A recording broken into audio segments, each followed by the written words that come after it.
to the evening of A Conversation with Henry M. Paulson, Jr. I'm Tracy Lee, a U2 student of BBA Law.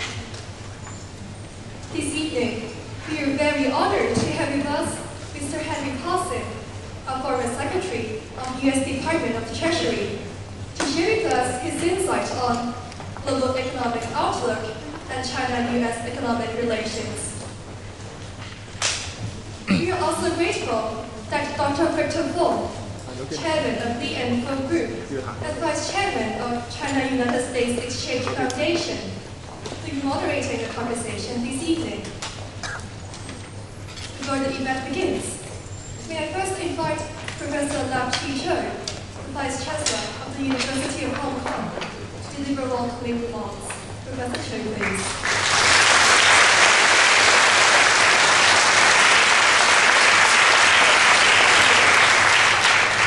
Distinguished guests, colleagues of students, ladies and gentlemen, it's a great honor and privilege for the University of Hong Kong to have Mr.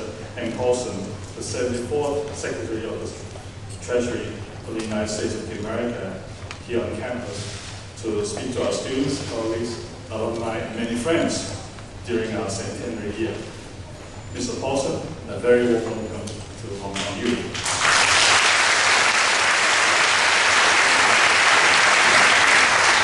Ever since the establishment of the first university in Hong Kong back in 1911, this hall, U Hall, has historically been the venue of choice for important guests to deliver their speeches and lectures. Amongst them, we have many state leaders. Mr. Paulson, I would like to single out Dr. Sun Yat-sen, the founder of modern China, who spoke here in 1923. At the invitation of the Hong Kong U Students' Union, and his most famous sentence to the alumni at that time was, and I quote, "I feel as though I was returned home because Hong Kong and the University of Hong Kong are the birthplace of my knowledge." Paulson was a student of the then College of Medicine for Chinese, which is the forerunner of the Faculty of Medicine of the University of Hong Kong. For the past 100 years, the university has known the importance of knowledge and education in transforming individual lives, building communities, and serving society. Indeed, at the heart of our centenary celebration are the values, knowledge, heritage, and service. And as the university begins its second centenary, these are the values we will continue to uphold. We are honored that the distinguished scholars, Nobel and other laureates and leaders from around the world have been joining us as part of our centenary celebrations. The insights brought to us by renowned scholars and world leaders, such as our distinguished guests today, will greatly benefit the university's community and the public at large. These events are a reminder of the knowledge, heritage, and service that Hong Kong U continues to stand for. I would also like to thank Dr. Victor Fong for moderating this conversation with Mr. Paulson. Victor, as introduced by MC this afternoon, is also a former council chairman of this university. Welcome back, Victor.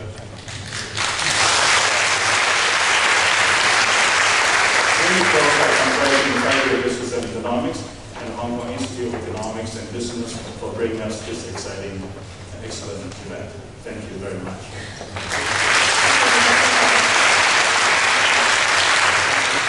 I now invite Professor Eric Chang, Dean of the Faculty of Business and Economics, to give an introduction of Mr. Paulson. Professor Chang, please.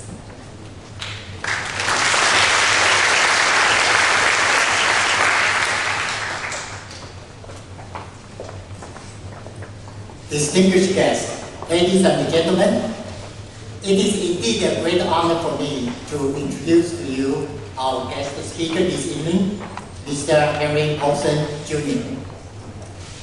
However, this is not an easy job, as Mr. Paulson is really a man who needs no introduction. We all know Mr. Paulson was the Secretary of the Treasury of the United States from June 2006 till January 2009 under President George W. Bush's administration. Prior to that, he was the chairman and the CEO of Goldman Sachs from the first initial public offering in 1999. Before going on with some more commonly known facts about Mr. Paulson, you might like a behind-the-scenes peek at his less public face. You may be unaware, for example, Mr. Paulson's first ambition was not to be the CEO of Goldman. Rather, it was to be a forest ranger. And to this day, he remains a wildlife and nature lover. Indeed, he and his wife, Wendy, who is also with us here this evening, once lived on a farm where, apart from raising their 2 children, they also raised raccoons, alligators, snakes, and flying squirrels. Mr. Paulson remains a long-term member of the Nature Conservancy and is its former board chairman.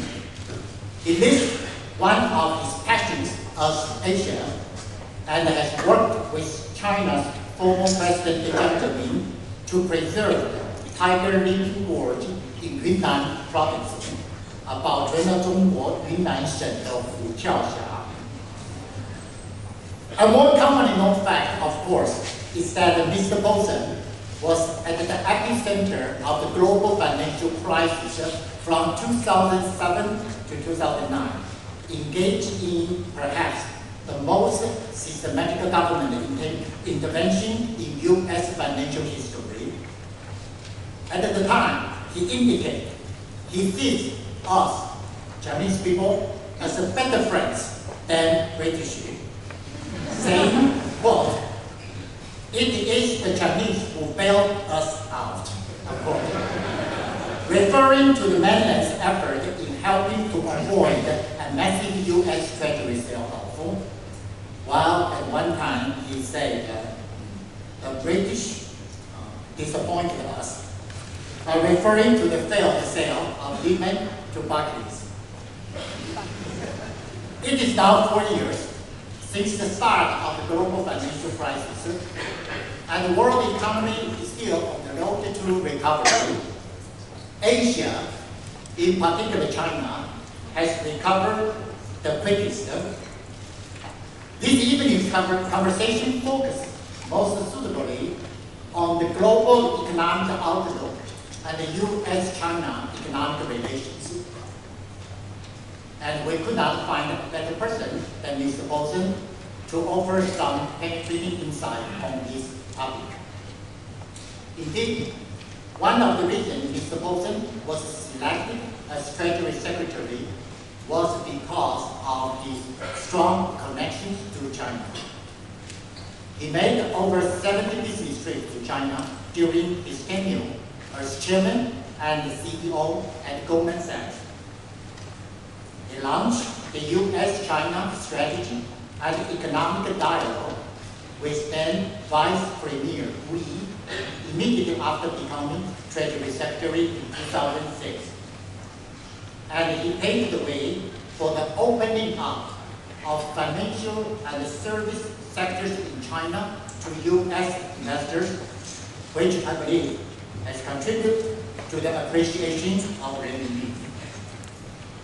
Like all of you here this evening, I'm very eager to hear Mr. Paulson's view on the world's 2 largest economic and political powerhouses.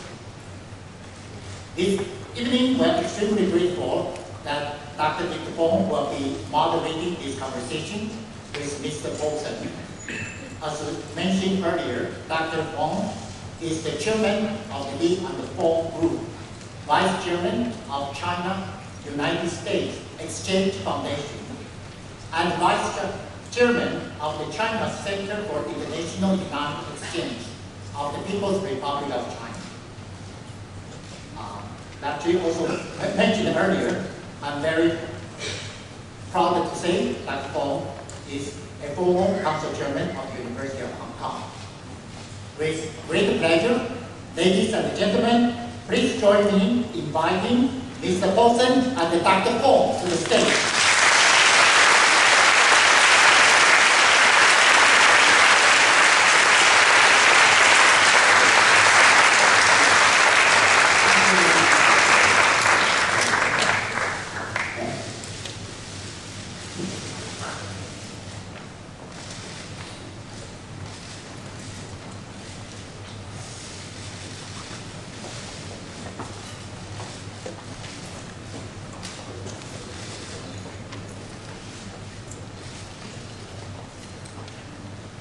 Okay, good afternoon, ladies and gentlemen. I'd like to first of all also extend to you all a very, very warm welcome. All of you should know that there are over 1,000 people, I think, participating in this. Many of the people are actually linked by electronically to this hall. So I'd like to welcome both the people inside the hall and people who are listening in on Treasury TV. It's a great pleasure to see so many students and teachers from Hong Kong U at this gathering. I think this is a wonderful celebration. In fact, I'd like to remind the guests from our community who are here today that this is one of the events that is celebrating the 100th anniversary of Hong Kong U. Hong Kong U is very proud of its long heritage, and we are actually having a great celebration with the presence of Mr. Paulson. So I'd like to perhaps start by just saying, Hank, thank you so much for being with us. You're a friend of China, an old friend of China, a friend of Hong Kong for many years, and you and I have known each other for a long time. Victor, thank you, and it's just great to be here. Hong Kong is one of my most favorite cities. I just love Hong Kong. And of course, if you're living in Chicago like I am today, you really appreciate this warm weather. People are saying that, you know, was it too hot for you today? And I love the heat. And Victor, it's a great honor. You're a real friend, and it's a great honor to have you interview me today. Well, before we even start, I think all of you should know that, you know, Hank has a real passion for climate change, for the environment, and for conservation. And I hope in the course of this conversation this afternoon, we'll really have a chance to bring that out. And he has done a lot for our region in particular. In fact, Hank, you and I had the opportunity to actually work together in the Asia Pacific Council of the Nature Conservancy, which I hope you'll talk a little bit about later on. And also, before we end this afternoon, I think Hank has a lot of things to say to the students who are actually now going through university and really will be pursuing careers, and hope that you will also give our student members here some words of advice on what they will be doing. But before we get there, perhaps let me start off on some of the harder topics. One of the things that I think on everybody's mind, and perhaps we should focus on that at the beginning and get it out of the way, is really the very pivotal role that you play as Treasury Secretary during one of the severest economic tsunamis that the world has seen. So let me start off with a very direct question, which I think is on many of our minds, which is why at that time the US government should save AIG and get that premium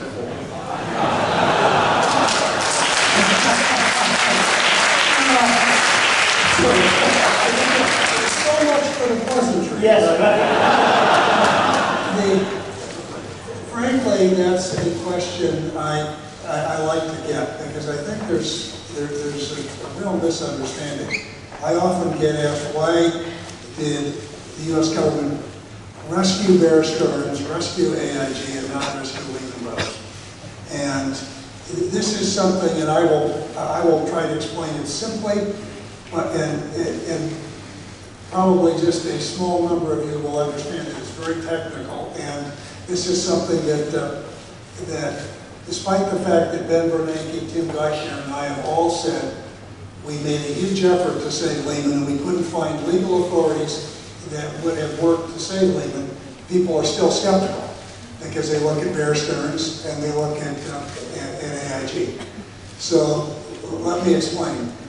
We had really inadequate regulatory system and regulatory authorities, and we did not have emergency authorities for non-banks.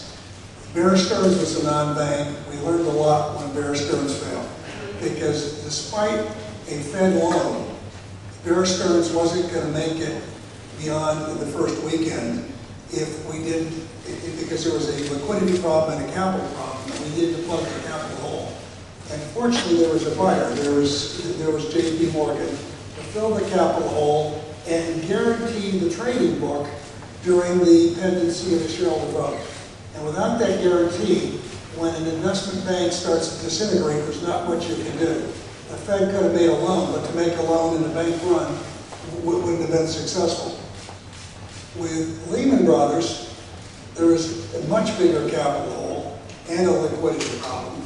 And we tried to, because there was no authority before we had to guarantee liabilities or to put in capital. Treasury certainly didn't have the authorities, and neither did the Fed. But we tried to replicate the Bear Stearns transaction, and we thought we had two interested buyers, Barclays and B of A. At the end of the day, B of A bought Merrill, and it's fortunate they did, because if they hadn't bought Merrill, Merrill would have failed, and it would have been bigger and failure, and it would have been worse. And the British regulators wouldn't let Barclays make the investment, and so so Lehman went down. And some people said, well, the Fed could have made a loan. Sure, they made a loan to help them when they wind down in bankruptcy, but the loan wouldn't have saved them. It was, and now with AIG, it was a totally different situation. Again, a non-bank, and at AIG, a big liquidity problem at the holding company, and it was perceived at the time to just be a liquidity problem. And it was perceived that these insurance companies were well capitalized and they had independent ratings. And so the Fed was able to make a loan secured by the insurance companies to meet the liquidity problem. And the market accepted that because that was the market's perception. And a number of weeks later, when it became clear that there was a capital problem at AIG, they would have collapsed. But by then we had the TARP and we could put capital in. So again, I don't know how many of you understand that. Most people just look at it and say, by God, it was the U.S. government, and they should have been able to do something. They did it in a couple cases and not in another. But we were making a huge effort in all of them to try to prevent a failure. So Hank, sitting here now, and knowing what happened and really the tremendous carnage that happened, would you have done anything different? I would have done a lot of things different, and I'll get to those, but in terms of the major decisions we made, I'm convinced they were the right ones, working with inadequate powers, and because I'm convinced nationalizing Fannie and Freddie, the right decision. Bear Stearns, right decision. Lehman, we did our best. AIG, right decision. The TARP, I got criticized a lot for saying we're going to buy liquid assets and then putting in capital, but the crisis was such, and the situation changed that it wouldn't have worked, wouldn't have been powerful enough or quick enough to buy assets, so we put in capital. I think that was the right decision. I think the decision we made at Treasury to use the exchange stabilization fund and guarantee the money markets, which kept $3.8 trillion in money markets from going down, which, if that had happened, we would have had a real economic tsunami. It would have been, it would have been at least as bad as the Great Depression. So the decisions, the mistakes we made were communications. I was never, ever able to convince the American people that, first of all, it was very difficult to convince Congress of the problem. And when we went to Congress, Ben Bernanke and I knew that the financial system was clogged and the market was going to turn way down. The economy was going to get wild out. And we said, if you don't give us these powers, we're going to be in a really bad situation. And I remember at the time, one of our congressional leaders, Barney Frank, said to me, you'll never be able to convince American people. You can't prove a counterfactual. You know, if you save the system, they'll still see the economy go down. You can never convince people that you prevented a disaster that didn't occur. But we never convinced the American people that we bailed out the banks for Main Street. And then a whole lot of communications issues. When we sent the TARP legislation up to Congress, it was in the middle of the night. It was 3 pages. And it wasn't supposed to be a complete ask. It wasn't supposed to be take it or leave it. It was supposed to be a starting point of discussion. But we should have had a press conference and explained that. It was perceived as being arrogant. So a lot of things like that. Now, Hank, after all this is now happening, what about the issue of accountability? You know, a lot of people would say, you know, nobody has been taken to task as a result of this. Do you think some people should agree?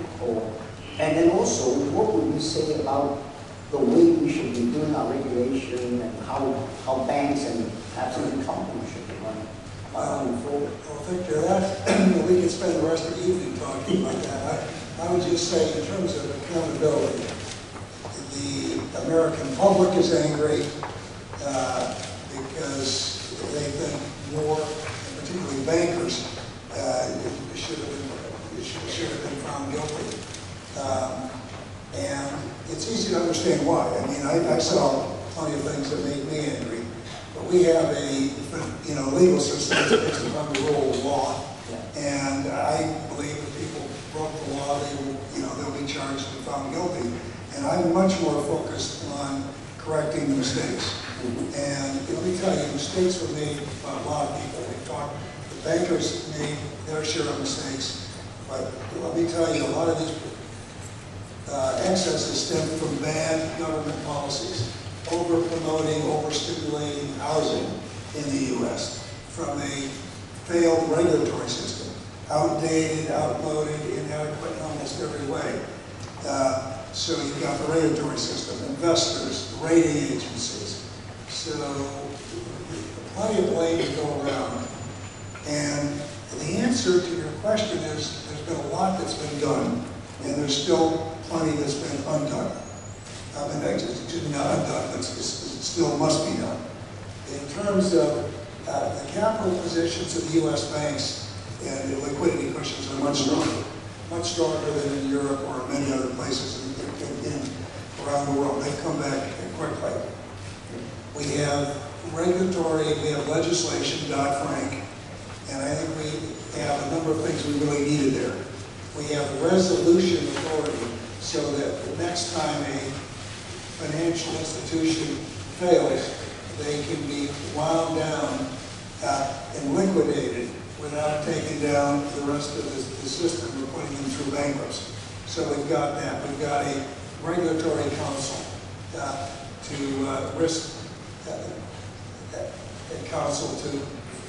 really ferret out problems in the regulatory system and take action. We have a number of things that are important and that have been done. There's Dodd-Frank, it's 2,000 pages. There's going to be a lot of problems in implementing it. And so it'll take a while. I think we made the right decision with regard to derivatives. They'll be much more transparent on exchanges and central clearinghouses. So some good things that are done. We still haven't restructured Fannie and Freddie. We still haven't come up with rational housing policies for the U.S. So plenty still to do. Yeah. Well, I think, thank you very much, Hank. I think this is a good segue perhaps into now the global economy and the U.S. economy. I think we're all aware that the world is now going through a recovery, albeit slow and still a pretty fragile state. One of the biggest worries, of course, is the U.S. national debt. As we all know, the U.S. national debt today is standing at $14 trillion, almost 100% of GDP. And the numbers that I saw in the forecast of the national debt would go to something like $24 trillion, almost doubling by 2019, 2020. What do you think about this? The people have actually said that this is unsustainable. So what does this mean in terms of what actions the U.S. government needs to take and what would happen to the U.S. economy? Would you ever see the U.S. actually implementing something like a UK type austerity program, for example? I just wonder whether you could share some of your thoughts on this. Well, Victor, this is the biggest, most fundamental economic challenge the U.S. government has. And I think as you look around the world, there are a number of Western democracies where their voters want benefits, but they don't want to pay for them. So it's clearly a significant challenge. That's the bad news. The good news is the U.S. is a very large economy.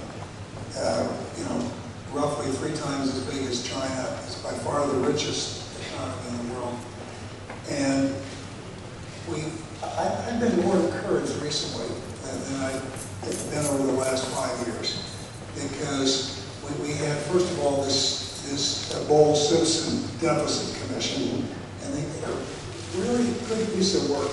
And what that showed was that the U.S. is such a rich country that it is possible to solve this problem by spreading sacrifices, around the society in a way in which it's not too painful for any segment. So there's a series of things that can be done, and the sooner they're done, the better. And the longer you wait, we will solve this, but the longer you wait, the more painful it will be, and the tougher it will be on the next generation. And I also, when I'm talking to Chinese audiences, I make the point, which I think resonates there, and also resonates in the U.S. All of us and our families would like to have our children and our grandchildren grow up and enjoy at least the level of prosperity that we have. But in the U.S., we seem to be very selfish, because the older generation is not making the sacrifices, and so this is about generational equity. But I have been more encouraged with the level of public debate, discussion of this in the U.S. The last year than I've ever before. I hope that Congress and the administration deals with it. You're going to see a real focus on it right now as they focus on the debt ceiling. And I'm really hoping they'll deal with some of the longer-term structural issues. But if they don't, ultimately the market will force it. One of the things that obviously that will be key to the recovery, the full recovery of the U.S. will be the state of the housing market. Yeah. Because I think that will affect consumer spending, confidence, and so on. I'm sure a lot of people in the audience also like to ask you, what is your view of the U.S. housing market? Well, as you say this, I think in the housing market, Victor, but even before getting there, the U.S. economy, although I think we're sort of a disappointing first quarter and that was below expectations, but it's like 2.5, I feel comfortable with U.S. growth, okay? I think it'll be stronger in the second half of next year, and unemployment's going to be too high for a while, but it's going to tick down slowly, and that will be a problem. So the housing market, which really was what led us into this mess, a collapse of a residential housing market, the likes of which we've never seen, it was in the United States. So right now, the housing market is still very, very fragile, but it's no longer the tail that wags the dog. So I think as weak as that is, and the reason the housing market is so weak is that it's taking longer for the foreclosures to work their way through the system. It's like, the animal in the snake's belly working its way through. And the banks have got very poor administrative procedures, and it's taking longer. And people have misjudged when it's going to bottom for some time, because it's still weak, and I think housing prices are still going down. And I guess my best guess is sometime late this year, early next year, that will bottom. Now, Hank, if you look a little further out to the longer-term view of the U.S. economy and the long-term competitiveness of the U.S. economy, I think one has to really point to the issue of infrastructure. And you know, a lot of people from Asia, where we're used to rapid development of airports, roads, transport, and so on, phone systems, there's a view that maybe the U.S., in order to really build a firm base for its future competitiveness, needs a major revamp of the U.S. infrastructure. And how is that going to be done, and how is that going to be financed, given the size of the national debt and so on? Well, I would say, Victor, when you look at U.S. competitiveness, I think I tend to be an optimist by nature, and I've watched the U.S. Just for some time. Whenever there's problems, surprise people. We tend to shine a light on a problem, move to clean up pretty quickly, and go on. And so some of the things that I see coming out of Silicon Valley, and some of the level of innovation in the United States is just extraordinary. I don't think anything like it any place in the world. And it's a really diverse economy. But we do have a old, decrepit infrastructure. And I don't see the government, the U.S. government, rebuilding that. I'm not sure it's the job of the U.S. government. I think some of it they will rebuild. But I think what we need to revamp some of the rules and to do some things in the U.S. that will make it easier to attract private capital. Private capital from around the world, China, Hong Kong, but within the U.S. Because, and I think there will be a good opportunity to do that. Well, I really hope that turns then into a win-win opportunity for everyone. Yeah. Not only do we do a complete reconstruction of the U.S. infrastructure, but also participation of sovereign wealth funds and other investors from all around the world. Right. I think that's great. Now, from there, if we can now broaden that a little bit to a more global level, and in my view, one of the biggest things that have happened to the world in the last decade, and has become very apparent since the financial tsunami, is really what I would call the rise of Asia.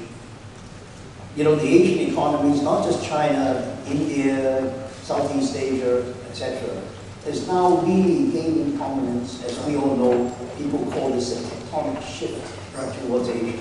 Now, obviously, with the rise of Asia, and I certainly hope that the people that predict all sorts of problems are not right, and that it will be a very peaceful rise. The thing that I would like to ask you, though, is as Asia rises, obviously the whole way the world is governed, the whole government structure probably needs to be shifted. How do you think that would evolve? And maybe a more specific question, since we were on America, how do you think the American people, which is really coming from a position of being a real superpower, be able to adapt to, shall we say, a more multipolar world? And I think that to me is something that's constantly on my mind. That's a big and important question, one I thought about a lot, and one I thought about when I was in office as Treasury Secretary. And to begin with, I think the biggest and most fundamental change in the world has been the increasingly important role played by the very large developing nations. Mm-hmm. China, but not just China, as you pointed out, India and Brazil and so on.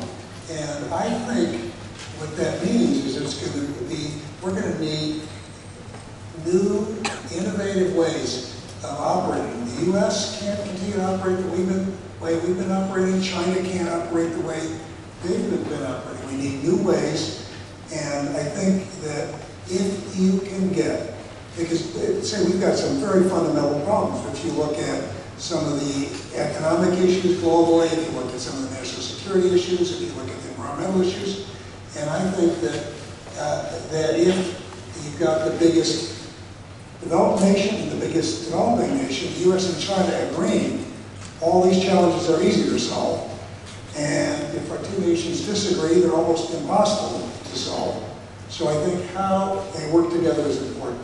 In terms of the infrastructure, so whether the U.S. welcomes it, I just go back to the financial crisis. I tell the story, as I tell it in my book, that after the financial crisis, there was a lot of discussion what should be the leaders group that got together. And there were some people saying, listen, the problem was the problem of the West, right? US and Europe. And there was a lot of sentiment for having it be, you know, the G8 group. And I was very supportive of the G20. The president, George Bush, was very wise.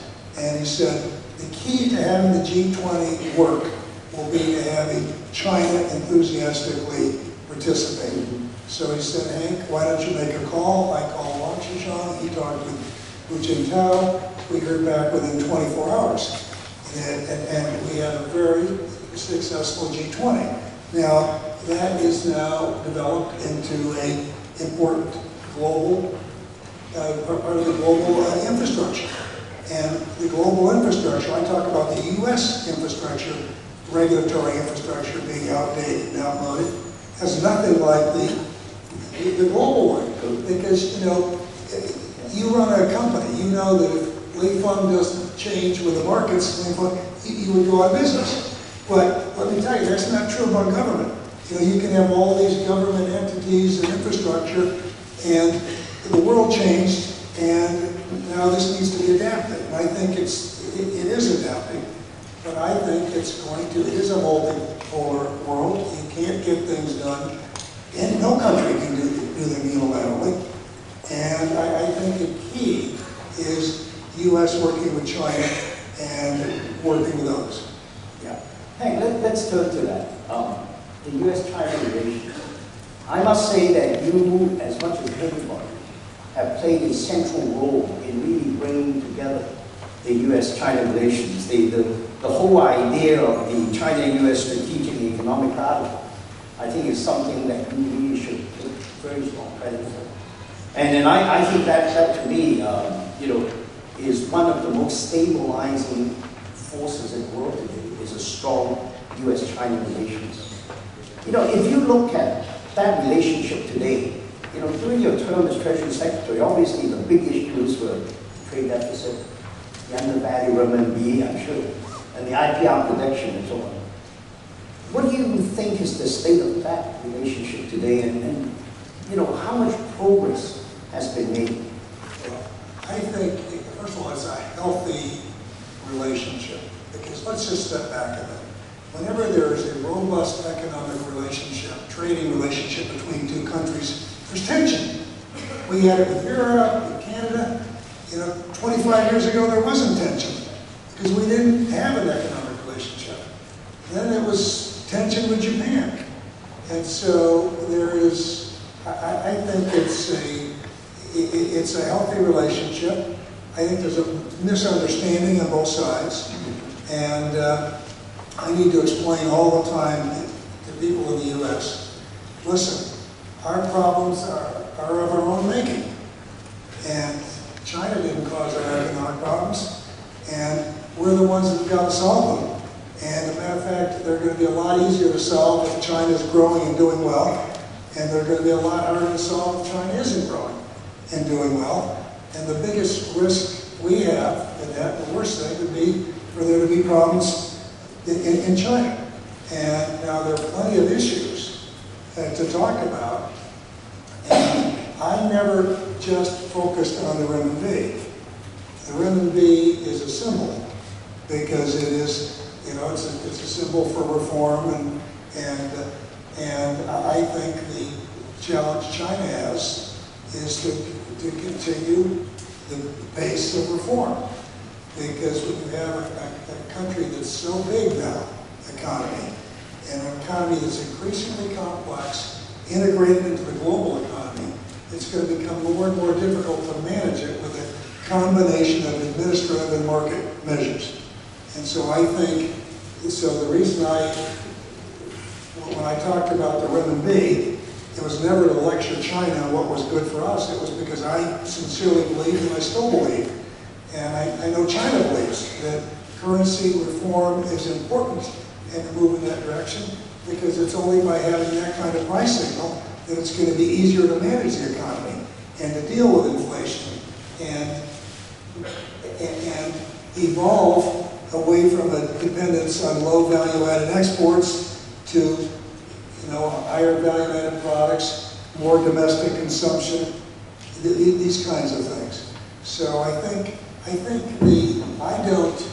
the economic relationship, I think there's a lot of infrastructure on both sides. I think there's probably more misunderstanding and less infrastructure when it comes to military and military relations and those kinds of things. You know, Hank, I know you keep in very close touch with the business community. Could you share with us what are some of the most current concerns of the U.S. businessmen about, what's happening in China? Are they feeling that they're being pushed out or excluded or not as loved as before? What's ailing this? Well, see, which really is, it's really wanting the speed of reform to increase, opening up for more investment, more competition. And I think people believe it, and I believe it. It's not just in China, everywhere. I believe in open investment, open trade. And I believe that tariffs aren't the enemy as much as regulation. Regulation, in many cases, is the wolf in sheep's clothing, and it can be used to keep competition out. And I always explain, having been a businessman, that every businessman loves competition unless it's in his market. Okay? And I remember when I was at Goldman Sachs, and we went from fixed commissions on securities trades to negotiated commissions. And I remember thinking, that's going to ruin the market. It's not good for stable markets. And so I think that the U.S. wants opening up, and the Chinese businessmen are very confused about investing in the U.S. and sit there. So they think I say to them, listen, the U.S. is the most open economy for investment in the world. And I cite the numbers, and less than 10% of all foreign investments even have a CFIUS review, and less than 10% of those are turned down. But let me tell you, and it's a fact-based process, but there needs to be some real work done to clarify on both sides. And I think that's healthy, because I'm a big believer that I say one other thing about investment. Politically, public generally, no public likes foreign investment. There's a nationalistic sentiment in every country. I always, but when you get down to the grassroots level, when there's an investment in a factory, I can tell you the factory workers who are being employed love foreign investment. And so I think we need more support at the grassroots level in both countries. I think that brings up an excellent point. Hank, I think we can go on for a long time about U.S. businessmen's complaints about China, and maybe Chinese enterprises' complaints about U.S. But what are some of the areas where you think China and U.S. have a common interest? Where can we find areas of shared interest that we can actually hand in hand develop together? Well, there are many areas of shared interest. And in terms of, you asked me what the complaints were on each sides of the economic relationship. But of course, the economic relationship is the biggest shared interest. Absolutely, by far. And it's win-win. And a strong U.S. economy is good for China and vice versa. There are huge opportunities. I explain all the time in the U.S. that the imports we get from China are a great thing. Increase the choices the consumer has, help keep inflation down. It's a great thing. I look at the environment, and you mentioned climate, and all of the environmental issues, huge shared interest. The U.S. and China are the biggest importers of oil, the biggest emitters of carbon. We have more to gain than anyone else in the world from developing alternative sources of clean energy and technology. We've got, again, huge interest there. Now, we are both big participants in the global economy. And so we benefit from open investment, open trade. And so protectionism is an enemy of both countries, economic nationalism. We have a shared interest in working to complete the WTO trade route. Each country needs peace and stability and to prosper. Terrorism is an enemy of both of ours. Strong interest in that national security. So I think the shared interests, there always are going to be differences. And you need to build on the shared interest and the common interest and build a strong base so you can work through the areas where there are differences. No, Hank, I can't agree with you more. I can just imagine in my mind if US and China really join hands just to work on clean energy, share the technology, just share the markets. Yeah. Boy, this will blow the world away in terms of actually moving the whole climate change issue forward and really having an opportunity to develop a good, clean source of energy. But maybe this is a good segue into your passion about conservation. You know, I know we've known each other a long time, but most of the time I spend with you is actually talking about conservation, not talking about business or banking. Can you share with us some of the things that you've done and some of your passion, your interest, especially in things like the Nature Conservancy? And sort of where are you going with that? I know you're going to be spending more time of your personal time and with Wendy, Mrs. Paulson, working on these issues. Well, I will, if they're trying to be brief, I can get going on that. But I'd say, first of all, to everyone in the audience, you've got some great treasures here. We spent the morning, first of all, in the beautiful forest, Typo Plow, looking at birds, and then we went to my boat, which was just the migratory, the shorebird migration, just spectacular. So you've got some real treasures here. And Victor, you're right, you and I had the opportunity to work together in the Nature Conservancy, which is a terrific group. There are a good number of other conservation groups. And we spent some time in Yunnan, Wendy and I have enjoyed working with Moses Sang here and a number of others, and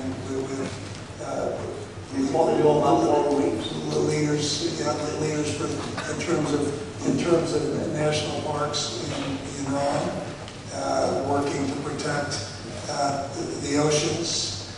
I was on I just got back from China and spent some time there on a number of things. We went out with the head of the SFA to the State Forestry Administration to visit a tree farm near Beijing. Because, believe it or not, I don't think this gets enough publicity, the Chinese government are going to plant 10 billion trees a year. And I mentioned that to my American friends, and they say, well, Hank, you always exaggerate. You mean 10 million? I said, no, 10 billion with a B. So they do everything, everything is done on a big scale in China.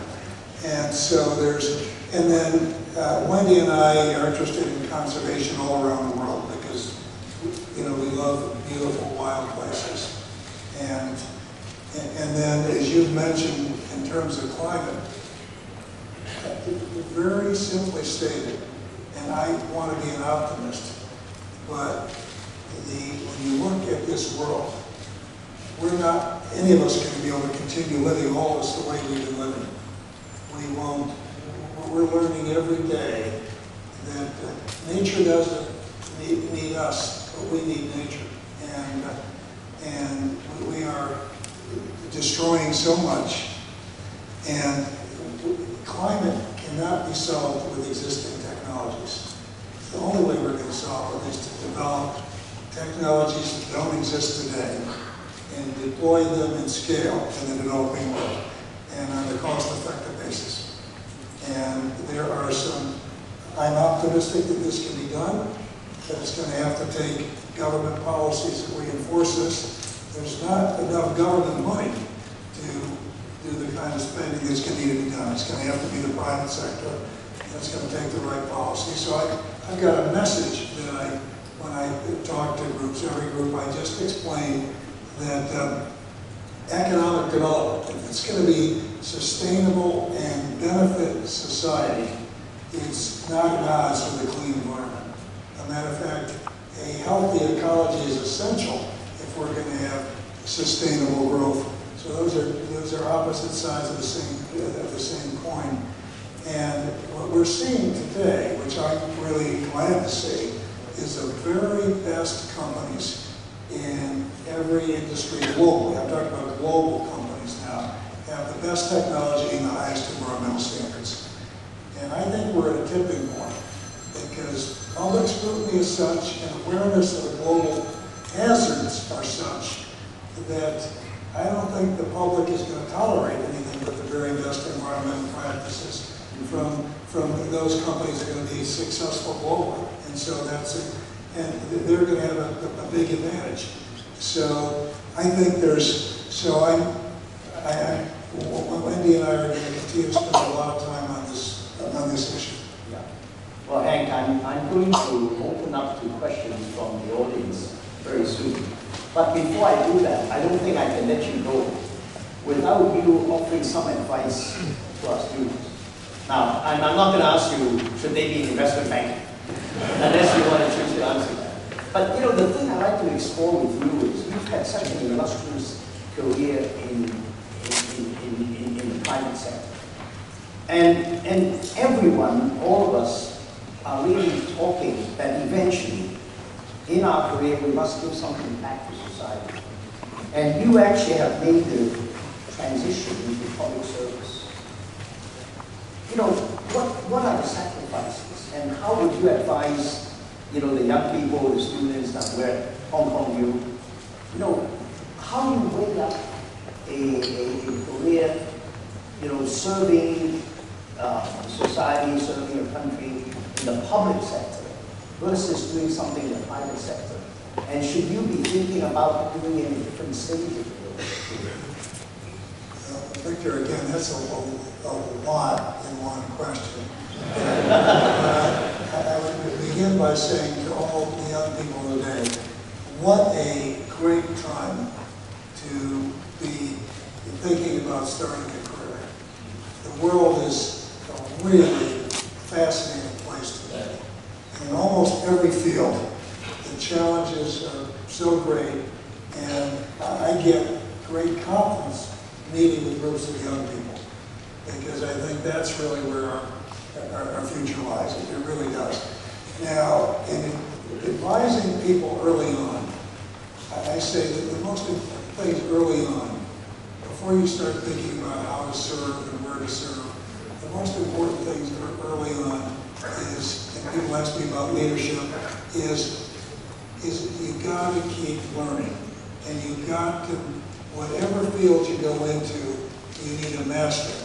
So you really want to be good at something, and pick something that you're going to enjoy, and you're not going to enjoy something unless you do it well.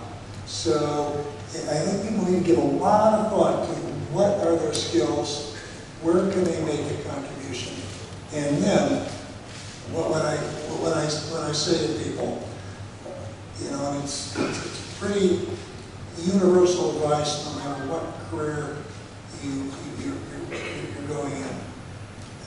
Keep learning. I tell young people all the time, define your job expansively. No matter what it is you're doing, always ask yourself, how does this fit into the bigger picture? How can I do a better job? How can I, so define that job expansively. I tell people, really work on your people skills. I don't care how smart you are, you better really be brilliant if you think you can go off in a closet and solve the world's problems. Because you can have the best ideas in the world, but if you can't convince others or work with others, you're not going to be very successful. And then of course, having the right moral compass, acting with integrity. And I say to young people all the time, I'm sure you're all good people with good intentions, and when you really look at ethics, it's never very interesting why bad people do bad things. There are not very many bad people. There's always going to be some crooks. And it's not very interesting why good people do good things. But it's very interesting and very tragic why good people do bad things. And so you need to always be asking yourself, when you're in any organization, does this sound right to me? Does this feel right? And if it doesn't, don't be afraid to question, to raise questions, ask them, and so on. Now, in terms of your work-life balance, having interest, being able to give back to society, as I said, you can have a hard time giving back if you don't learn to do some things well. So, I thought of being a forest ranger. Some days I wish I were a forest ranger. That's right. But it worked for me to, as my career went along, to be able to get involved in conservation and do that on a part-time basis. So you'll all find, but everyone needs to find something outside of their vocation to give to society and to give to their families. I mean, you need to have the proper work-life balance. I often say I know a lot of retired businessmen, and I don't know any single person that said, boy, I screwed up my family life, people don't like me, but I'm happy because I made it to the top. And I know a fair number of them that didn't get quite where they wanted to get professionally, but they're very happy because they had a balanced life. So everybody will figure it out, but just remember, you can afford anything other than to learn in your first couple of years. Keep learning, and you'll find the right way to participate. And some of you will go on and do things in government, and that's a wonderful opportunity. And you can make huge contributions to society in the private sector. And there's nothing, when you look at, I think as Victor's here and I look at Lee and Fung, but there's that when you look at when you build a company, what that does for society and what it does for all the people, it's got to give you great satisfaction for all the people that work for you. So business is a noble profession. Banking is a noble profession. And then, if you do business well or whatever you do well, then you can do what Victor does and, to do all kinds of other things for society. Well, Hank, thank you so much for really sharing so much of your breadth of knowledge with us. You really have seen it all, and we're very appreciative that you're able to share your experience. And thank you for being so open. Thank you for speaking from the heart.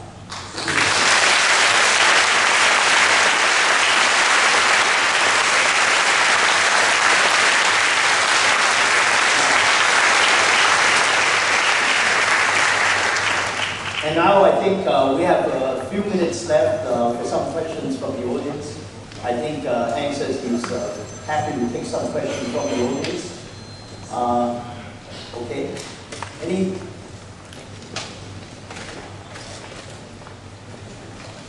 George, I see you there.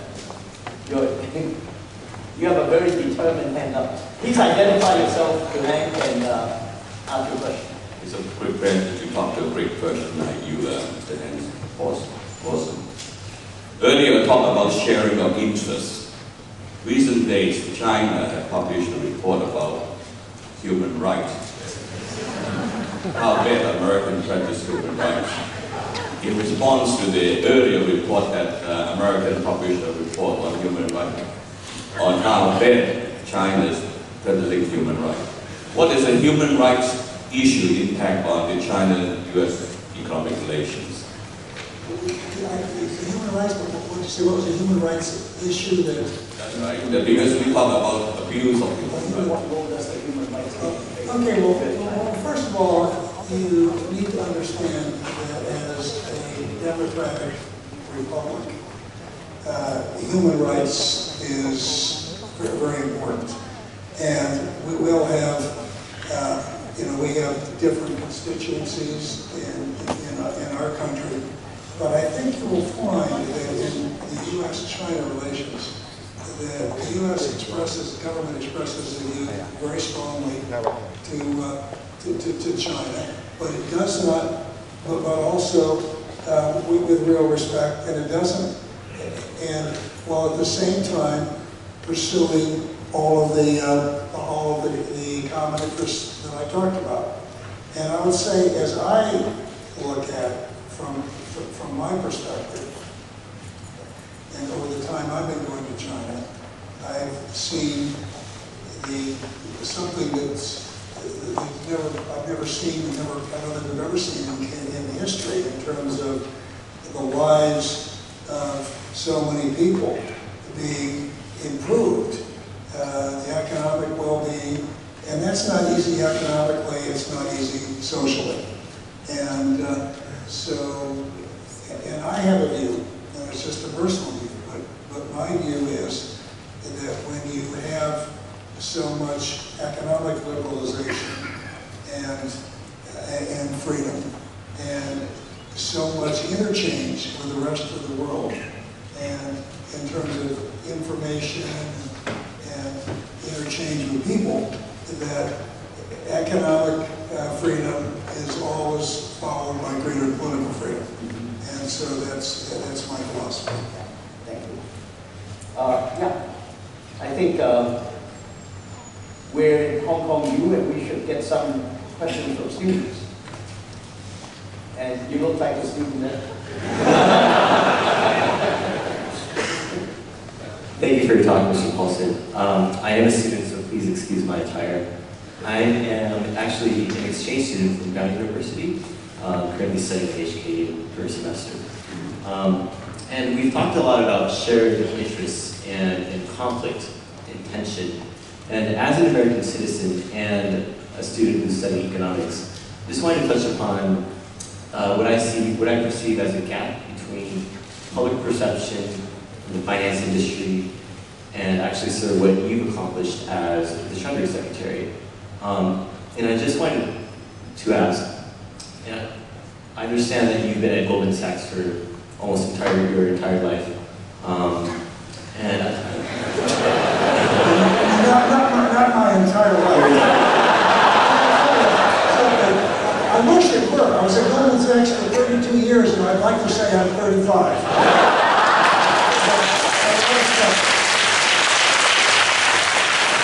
But to you, it must seem like an entire life, right? now, I just wanted to ask, what do you think needs to be done in order to reconcile this gap between the public and what the finance industry does, and especially in this post-Lehman shock era in which U.S. unemployment rates have stayed at high levels, while big banks such as Goldman Sachs increase their market share, increase their revenues and profits. What do you think should be done? What do you think can be done in order to alleviate this conflict? And are there any shared interests that we can come to realize? Right. The question is an excellent one. It's one of the, not just in the U.S. As a matter of fact, before I left Goldman Sachs, and then when I was at Treasury, I worked with a couple of economic professors to understand the widening gap between the top and the bottom, which is widening, and, in the U.S. it's as wide as you'd have to go back to the early beginning of the 1900s to find a time in the top 1%. In China, it's widening. The bottom is rising, but it's widening. In Latin America, it's widening, and the bottom isn't rising. And of course, you look at what's going on in the Middle East. So this is a real problem, and I think the solutions are different in different places. In the U.S., as you pointed out, we have an unemployment issue, which is higher than we've had to deal with in a long time. And I think a big part of the problem in the U.S. is skills training and education. And it's not all, because I think also a big part is to get this economy going again and increase business confidence, and I think you'll see a fair amount. Now, I think as you look at the income gap in every society, you want to look at mobility, because I think mobility is critical. So in parts of the world where you just don't have mobility, where if you're born in one group, or you're just not going to get out. In the U.S., which is such an open society, and so many people have come to the U.S. with various cultures and made it to the top, that the mobility is still pretty remarkable. When you look over any 10-year period, half of those in the bottom 20% come out of the bottom 20%, and half of the top 20%, also come out. So but it's different everywhere. I happen to think there are things we need to do differently with a number of economic policies, and skills training is going to be a big part of what we need to do. Well, I think that's an excellent response. I really do think one of the key issues that we're facing in the whole world, whether it's within developing countries or developed countries, is this increasing gap between the rich and the poor. And how do we close that gap? Maybe before. And it's interesting, and some people will say, oh, we blame it on globalization or trade. And yet, when you really look at it, so much of it is technology. And that's why you need the skills training. And you can't, it's hard to be against technology, right? So no one's against technology, but it's, and technology is great in terms of productivity, but we do need, so that's part of it. There's no doubt that the pace of change with globalization is part of it, but but the biggest thing we need to do is, with the pace of change so quick in the world, we need to keep training the population to be able to respond to the change in the global economy, and to fill those jobs that are going to increasingly be available. Well, I think as time is marching on, I think we have time to take one last question. And I'll take one from the back here. Maybe the lady with the striped shirt. No, the lady with the striped shirt back there, yeah. But this lady got the microphone. All right. Okay, go ahead, all right. Okay. Thank you. I'm a GS alumni in Hong Kong. My name is Paulson. Thank you. You just mentioned about unemployment rate. I do have a question. After the QE2, the unemployment rate only dropped from 10.2 to 8.8. How much time do you envisage that unemployment rate will drop to an acceptable level? Well, the question was about the unemployment rate. How much time do you envisage that the unemployment rate will drop to an acceptable level, which will make U.S. economy back to track? This is the U.S. economy. The unemployment rate has gone down from over 10% to the 8-point-something percent. When will it get to a level which is acceptable for economic growth to really take off? Well, let me say this. There's two different issues. There's economic growth and unemployment. And so the question is really the reverse. When is economic growth going to get to the point that you can make a real dent in unemployment? And so unemployment is a bit below 9%. And I don't know the answer to that, but what I believe will be the case is we're going to see economic growth picking up, but the unemployment is going to remain at an unacceptable level in the U.S. for a number of years. That's what I believe. I think we're going to make slow, steady growth, but we need to create more new jobs. We're creating jobs, but we need to create them more every month. And I think part of that's going to be related to business confidence. It's going to be having business feel comfortable with government policies, and part of it's going to be the pace of innovation.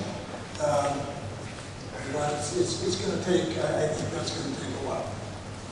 Thank you all. Thank you all very much.